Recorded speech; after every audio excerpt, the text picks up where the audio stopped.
而真正的明导师又有几个？让我看看你。好。高级黑铁级。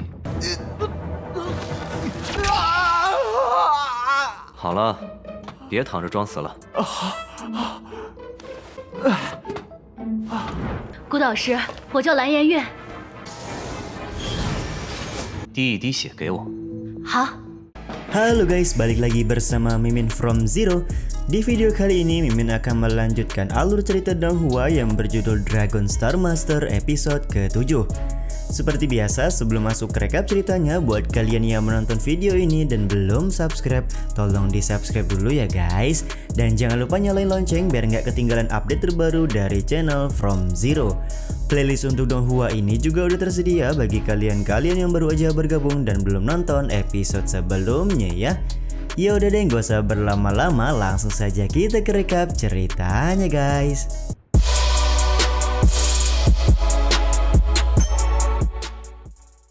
Episode ke-7 masih berada di dalam kelas pembunuh naga. Gu Zhenfeng memang sudah menunjukkan kekuatannya di hadapan para murid-murid. Akan tetapi murid berambut blonde yaitu Han Xiao masih menyimpan keraguan karena Gu Zhenfeng belum menunjukkan keahlian lain selain kekuatan pukulannya. Untuk menjawab keraguan dari Han Xiao, Gu Zhenfeng meminta anak itu untuk maju ke depan karena Gu Zhenfeng ingin melakukan sesuatu. 而真正的明导师又有几个？让我看看你。好。高级黑铁级。 Dengan kekuatan magisnya, Gu Zhenfeng menganalisa kemampuan dan kekurangan yang dimiliki oleh Han Xiao. Diketahui kalau Han Xiao sudah berada pada ranah besi hitam tingkat tinggi dan mempunyai 3 bagian luka gelap tersembunyi di dalam tubuh. Meskipun Han Xiao sudah banyak meminum obat spiritual, namun tetap saja dia tidak mampu meningkatkan kemampuan elemen sihir dan kemampuan bela dirinya. Sontak semua ucapan Gu Zhenfeng tersebut dipuji oleh Han Xiao, di mana dia baru menyadari kalau Gu Zhenfeng punya analisa yang sangat baik kepada dirinya. 但眼力好，并不代表教学好。我现在帮你觉醒黑暗魔法。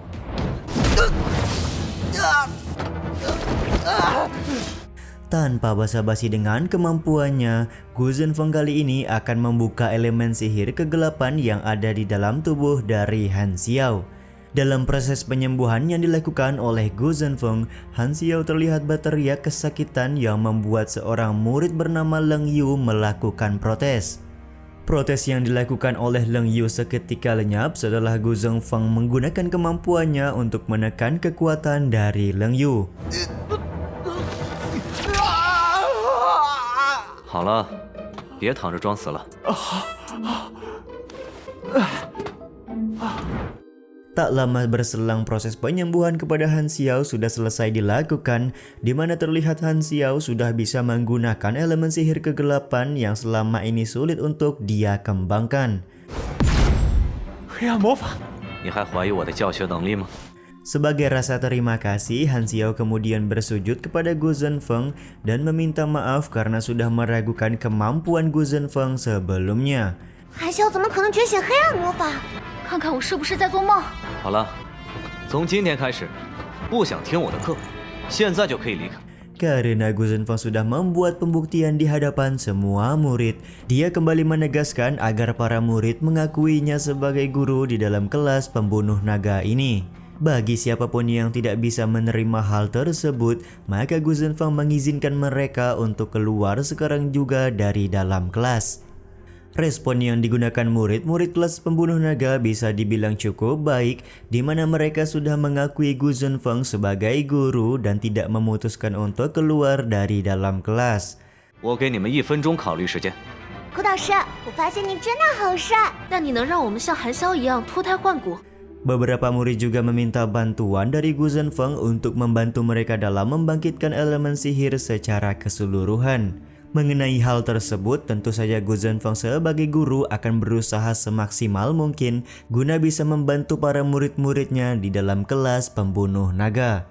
Ada seorang murid wanita berambut biru bernama Yan Yu yang secara khusus meminta Gu Zhenfeng untuk mengecek kekuatan sihir bawaan di dalam tubuhnya karena sampai sekarang dia belum membangkitkan kekuatan tersebut. 顾导师，我叫蓝颜月。滴一滴血给我。好。 Gu Zhenfeng pun langsung melakukan pengecekan dan meminta Yan Yu untuk memberikan 1 tetes darah kepadanya.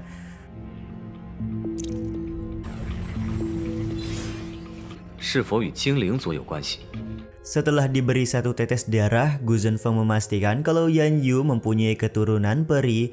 Meskipun begitu, keturunan peri yang ada di dalam tubuh Yan Yu pada saat ini sangatlah tipis dan samar-samar. Yan Yu pun di sini sangat terkejut karena Gu Zhenfeng bisa mengetahui hal tersebut.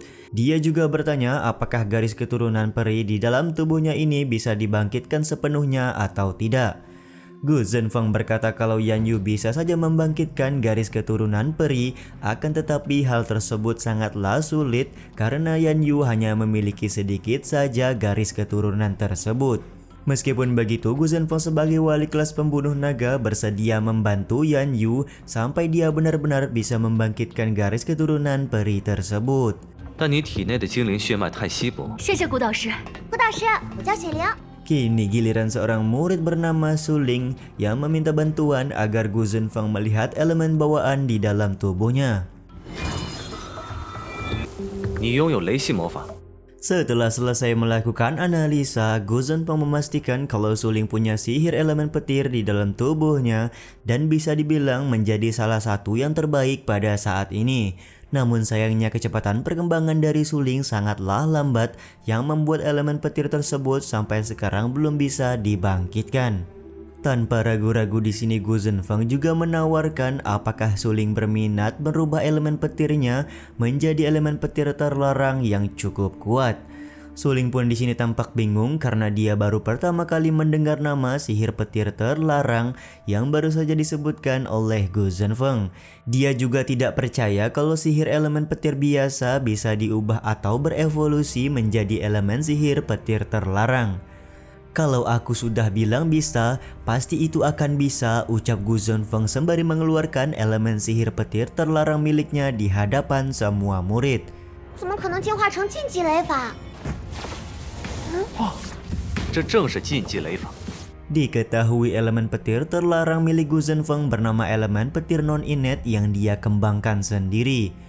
Tanpa keraguan akhirnya Suling menerima tawaran dari Pak Guru Gu Zhenfeng untuk mengubah elemen petir biasa di dalam tubuhnya menjadi elemen petir terlarang. 看谁还敢欺负我！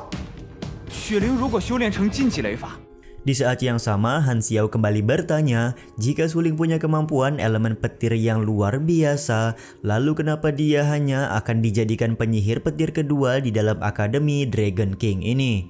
Dengan tegas Pak Guru Gu Zhenfeng menjawab kalau penyihir petir pertama di dalam Akademi Dragon King tidak lain dan tidak bukan adalah dirinya. 是我。 Setelah mendengar ucapan dari Gu Zhenfeng ini, Leng Yu lantas mengakui semua kemampuan yang dimiliki oleh Pak Guru Gu Zhenfeng serta meminta maaf karena sudah meremehkannya. Leng Yu pun berjanji setelah ini dia akan berusaha keras untuk menjadi penyihir kuat seperti Pak Guru Gu Zhenfeng. 我今后定付出100%的努力。 用你的黑暗魔法攻击冷玉试试。 Perkataan dari Leng Yu barusan ini langsung membuat Gu Zhenfeng meminta Han Xiao melakukan serangan kepada Leng Yu sekarang juga.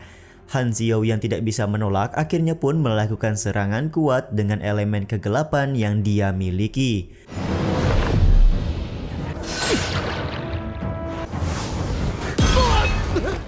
Seperti yang terlihat kalau pertahanan dari Leng Yu sangat mudah ditembus oleh elemen sihir kegelapan yang dimiliki oleh Han Xiao. Sontak hal ini pun membuat Han Xiao meminta maaf dan bersedia mendapatkan hukuman karena serangan barusan. 愿意带冷玉受罚。愚蠢！ Namun Gu Zhenfeng malah terlihat marah kepada Han Xiao karena dia meminta Han Xiao melakukan serangan bukan karena ingin menghukum Leng Yu, melainkan dia hanya ingin melihat sampai di mana kekuatan pertahanan dari Leng Yu sendiri. Ternyata sedari awal Gu Zhenfeng ingin mengetes Leng Yu yang diketahui punya tubuh spesial, yaitu tubuh Terani Yellow Swan, dan jika kekuatan tubuh spesial tersebut bisa dibangkitkan, maka kekuatan dari Leng Yu bisa menjadi sangat kuat. 我这是在检验他的体质，可能是传说中的玄黄霸体。 我不是废物，而是天才。Mendengar semua ucapan Gu Zhenfeng tentu saja membuat Leng Yu sangat senang dan merasa percaya diri kalau dia bukanlah seorang pecundang. Tapi di sini juga Gu Zhenfeng meminta Leng Yu untuk tidak terlalu senang terlebih dahulu karena Leng Yu diketahui melewatkan periode emas untuk membangkitkan tubuh tiraninya. Jadi jika ingin benar-benar membangkitkan tubuh tirani, Leng Yu harus berusaha lebih keras dari sekarang. Dengan kepercayaan dirinya yang cukup tinggi, Leng Yu sangat yakin kalau dia akan mampu membangkitkan tubuh tirani meskipun hanya punya sedikit peluang saja. 但你错过了最佳的激醒时间，需要付出不小的代价。我都不会放弃。 Sementara itu untuk Bing Xin, Gu Zhenfeng menyebutkan kalau Bing Xin mempunyai kasus yang begitu istimewa sekaligus merepotkan. Gu Zhenfeng sangat yakin jika Bing Xin mampu untuk membangkitkan kekuatan bawaan, maka nantinya dia akan melampaui semua murid-murid lain di dalam kelas pembunuh naga ini. 你能激醒超凡能力，现在开始正式上课。 Dan pada akhirnya, Gu Zhenfeng resmi memulai kelas pembunuh naga dengan sebuah pertanyaan, yaitu bagaimanakah cara dari para murid-murid akan memulai untuk membunuh naga legenda.